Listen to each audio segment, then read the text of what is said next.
ಮತ್ತು ನಮ್ಮ ಲೋಕಸಭಾ ಸದಸ್ಯರು ಮಲ್ಲೇಶ್ ಅವರು ಪಕ್ಕದ ಆಂಧ್ರ ಪ್ರದೇಶದ ಮುಖ್ಯಮಂತ್ರಿಗಳ ಜೊತೆಯಲ್ಲಿ ಮಲ್ಲೇಶ್ ಅವರು ಒಂದು ಸುದೀರ್ಘವಾದಂಥ ಒಂದು ಪತ್ರ ಮನವಿ ಪತ್ರ ಸಲ್ಲಿಸಿದ್ದಾರೆ.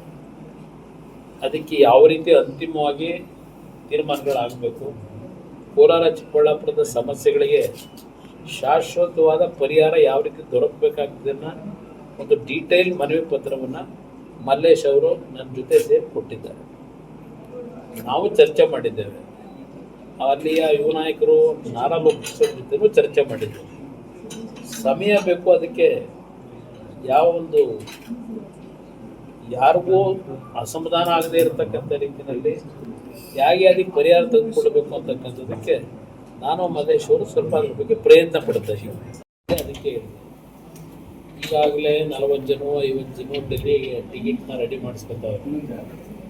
ಈಗ ಅವ್ರು ಯಾರಿಗೂ ರಾಜ್ಯದಲ್ಲಿ ಏನು ಸಮಸ್ಯೆ ಇದೆ ಈ ಬಿಸಿಲಿನ, ಈ ಒಂದು ರಣ ಬಿಸಿಲಿನಲ್ಲಿ, ಈಗ BR ಪಾಟೀಲ್ ನಿಮ್ಮ ಕಾಂಗ್ರೆಸ್ನ ಹಿರಿಯ ಶಾಸಕರು ಆಳಂದವರು ಏನು ಹೇಳಿಕೆ ಕೊಟ್ಟವರು ನಿನ್ನೆ ನೀವೇ ಬರ್ತೀವಿ, ₹1 ಇಲ್ಲ ಕುಡಿಯೋ ನೀರಿನ ಸಮಸ್ಯೆಗಳಿಗೆ ಬಗೆಹರಿಸಲಿಕ್ಕೆ PDOಗಳು ನಮ್ಮ ಕೈಗೆ ಸಿಗ್ತಾ ಇಲ್ಲ ಅಂತ ಹೇಳ್ತಾರೆ.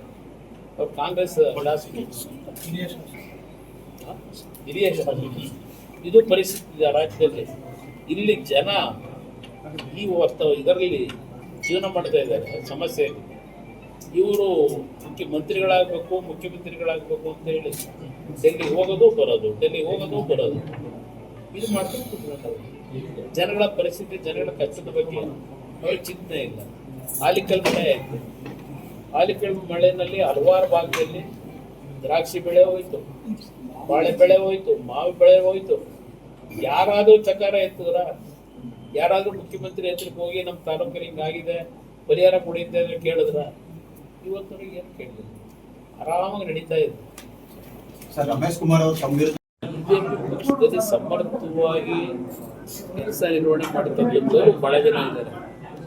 ಈಗಾಗಲೇ 2006ನೇ ಇಸ್ವಿಯಲ್ಲಿ ಮೈತ್ರಿ ಸರ್ಕಾರ ನಾವೇನು ಮಾಡಿದ್ವು, ಅದಾದ ನಂತರ 2008ರಲ್ಲಿ ಸ್ವತಂತ್ರ ಸರ್ಕಾರನೇ ಏನು ಮಾಡ್ಕೊಂಡು 5 ವರ್ಷ ನಂತರ ಮೊನ್ನೆ 3 ವರ್ಷ ಆಡಳಿತ ನಡೆಸಿದ್ದಾರೆ.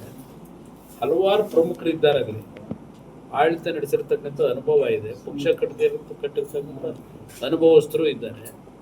ನಾನು ಅಲ್ಲಿ ನಾಯಕರ ಕೊರತೆ ಇದೆ ಅನ್ನೋದನ್ನು ಒಪ್ಪಲ್ಲ. ಆದರೆ ಕೂತು ಚರ್ಚೆ ಮಾಡಿ ಅವರು ಯಾವ ಇಶ್ಯೂಗಳನ್ನು ಯಾವುದಕ್ಕೆ ಪ್ರಾಮುಖ್ಯತೆ ಕೊಟ್ಟು ಇವತ್ತು ಹೋರಾಟ ಮಾಡಬೇಕು ಅದ್ರ ಬಗ್ಗೆ ಹೋರಾಟ ಮಾಡಿದ್ರೆ ನಾಯಕತ್ವದ ಸಮಸ್ಯೆ ಉಳಿಯೋದು. ಗೊಂದಲ ಎಲ್ಲ ಪಕ್ಷದಲ್ಲೂ ಇರುತ್ತೆ.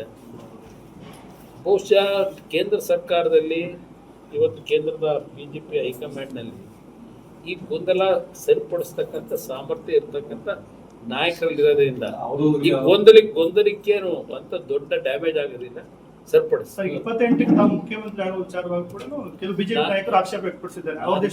ನೋಡೋಣ ಅಂತ ಹೇಳಿದ್ದಾರೆ. ನಾನು 106 ಬಾರಿ ಹೇಳಿದ್ದೀನಿ, ನನಗೆ ಮುಖ್ಯಮಂತ್ರಿಯ ಸ್ಥಾನ ಮುಖ್ಯ ಅಲ್ಲ, ಈ ರಾಜ್ಯಕ್ಕೆ ಒಳ್ಳೆಯದಾಗಬೇಕು. ಈ ರಾಜ್ಯದಲ್ಲಿ ಏನೊಂದು ಕೆಟ್ಟ ವಾತಾವರಣ ಇದೆ, ಹಲವಾರು ರೀತಿಯಲ್ಲಿ ವ್ಯಾಖ್ಯಾನ ಮಾಡ್ತಾರೆ ಪದ ಬಳಕೆ ಈಗಿನ ಸರ್ಕಾರದ ಬಗ್ಗೆ. ಜನಗಳ ವಾತಾವರಣ ಏನಿದೆ ಅನ್ನೋದು ಗೊತ್ತಿದೆ. ಅವ್ರು ಏನೇ ಹೇಳ್ಕೋಬಹುದು, ನಾವು 5 ಗ್ಯಾರಂಟಿ ಕೊಟ್ಟಿದ್ದೇವೆ, ನುಡಿದಂತೆ ನಡೆದಿದ್ದೇವೆ, ಇದು ಏನೇ ಹೇಳಿದ್ರು ನಾನು ನೋಡಿದಾಗೆ ಸಾರ್ವಜನಿಕರಲ್ಲಿ ಇವತ್ತು ಭಾಳ ಈ ಸರ್ಕಾರದ ಬಗ್ಗೆ ಒಂದು ರೀತಿ ಆಕ್ರೋಶವೂ ಇದೆ, ಅಸಮಾಧಾನವೂ ಇದೆ. ಅದರಿಂದ ಇಲ್ಲಿ ಇಂಥ ಕೆಟ್ಟ ಸರ್ಕಾರ ಹೋಗ್ಬೇಕು. ಇವತ್ತು ಎಲ್ಲಿಗೆ ಬಂದಿದೆ ಪರಿಸ್ಥಿತಿ ರಾಜ್ಯದಲ್ಲಿ? ನಿಮ್ಮ ಚುನಾವಣಾ ಆಯೋಗದ ಅವರ ಒಂದು ಇನೆಫಿಷಿಯನ್ಸಿ ಅವರದಲ್ಲ, ಈ ಸರ್ಕಾರದಿಂದ ಹಣ ಸರಿಯಾಗಿ ಕೊಡದೇ ಇರೋದ್ರಿಂದ ಆ ಒಂದು ಚುನಾವಣಾ ಆಯೋಗದ ಕಾರ್ಯಕ್ರಮಗಳಿಗೆ ಅವರ ಕೆಲಸ ಮಾಡಲಿಕ್ಕೆ ನಮಗೆ ಹಣದ ಕೊರತೆ ಇದೆ, ಸಿಬ್ಬಂದಿ ಕೊರತೆ ಇದೆ. ಚುನಾವಣೆನ ನಾವು ಇಮಿಡಿಯೇಟ್ ಆಗಿ ಜೂನ್ ತಿಂಗಳಿಗೆ ನಡೆಸಲಿಕ್ಕಾಗಲ್ಲ, ಸೆಪ್ಟೆಂಬರ್ವರೆಗೂ ನಮ್ಗೆ ಅವಕಾಶ ಬೇಕಾಗುತ್ತೆ ಅಂತೇಳಿ ಜಾತಿಗೆ ಅವ್ರು ಹೋಗಿ ಅಫಿಡವಿಟ್ ಹಾಕೊಂಡವ್ರೆ. ಅವರೇ ಹೇಳ್ತಾರೆ, ನಾವು ಮಾತಾಡೋದು ಬಿಡಿ ವಿರೋಧ ಪಕ್ಷಗಳು. ಒಬ್ಬ ಚುನಾವಣಾ ಕಮಿಷನರು ಅವರ ಕಚೇರಿಯಿಂದ ಲಾಯರ್ನಿಟ್ಟು ದುಡ್ಡಿಲ್ಲ, ಇವತ್ತು ದುಡ್ಡಿನ ಕೊರತೆ ಅಂತ ಹೇಳಿ ಅಲ್ಲಿ ಹೋಗಿ ಅರ್ಜಿ ಹಾಕೊಂಡವ್ರ ಸೆಪ್ಟೆಂಬರ್ವರೆಗೂ ಚುನಾವಣೆ ನಡೆಸೋಕ್ಕಾಗಲ್ಲ ಅಂತೇಳಿ. ಅಲ್ಲಿಗೆ ಈ ಸರ್ಕಾರದ ಪರಿಸ್ಥಿತಿ ಎಲ್ಲಿಗೆ ಬಂದಿದೆ. ಕುಡಿಯೋ ನೀರು ಹಲವಾರು ಕಡೆ ಹಾಹಾಕಾರ, ಕುಡಿಯೋ ನೀರಿನ ಪರಿಸ್ಥಿತಿ ಇವತ್ತು ಬಿಗಡಾಯಿಸಿದೆ. ಏನು ಕ್ರಮ ತಗೊಂಡಿದ್ದಾರೆ? ಈಗ ಅದೆಂದು 45 ಕೋಟಿ ರಿಲೀಸ್ ಮಾಡ್ತೀವಿ ಅಂತಾರೆ. ಆ 45 ಕೋಟಿ ರಿಲೀಸ್ ಆಗೋದು ಎಲ್ಲೆಲ್ಲಿ ನೀರಿನ ಸಮಸ್ಯೆ ಇದೆ ಅದನ್ನು ಕುಡಿಯೋ ನೀರಿಗೆ ಕೊಡ್ತಾರೋ ಇಲ್ಲ ಯಾರಾದರೂ ಪಾಕೆಟ್ ತುಂಬಿಸ್ಬೇಕಲ್ಲ, ಅದಕ್ಕೆ ಅದನ್ನು ಹಾಕೊಂಡು ಹೋಯ್ತದು. ಸದ್ಯ ಯಾವುದೋ ಚುನಾವಣೆ ಎಲ್ಲ ಮುಗಿದವೆ. ಸರ್ಕಾರದ ದುಡ್ಡನ್ನು ಆ ಚುನಾವಣೆ ವೆಚ್ಚಕ್ಕೆ ಏನಾದ್ರು ಟ್ರಾನ್ಸ್ಫರ್ ಮಾಡಿಬಿಟ್ರೆ ಏನು ಹಿಂದಿಂದ ನಡ್ಕೊಂಬಂದಿದೆಯಲ್ಲ ಈ ಸರ್ಕಾರದಲ್ಲಿ. ಸದ್ಯ ಆಗಕ್ಕೆ ಚುನಾವಣೆ ಇಲ್ಲದೇ ಇರೋದ್ರಿಂದ ಎಲ್ಲರೂ ಜನ ಬದುಕ್ಬೋದೇನೋ ನೋಡೋಣ. ಸರ್ ಈಗ ಒಂದ್ ಕಡೆ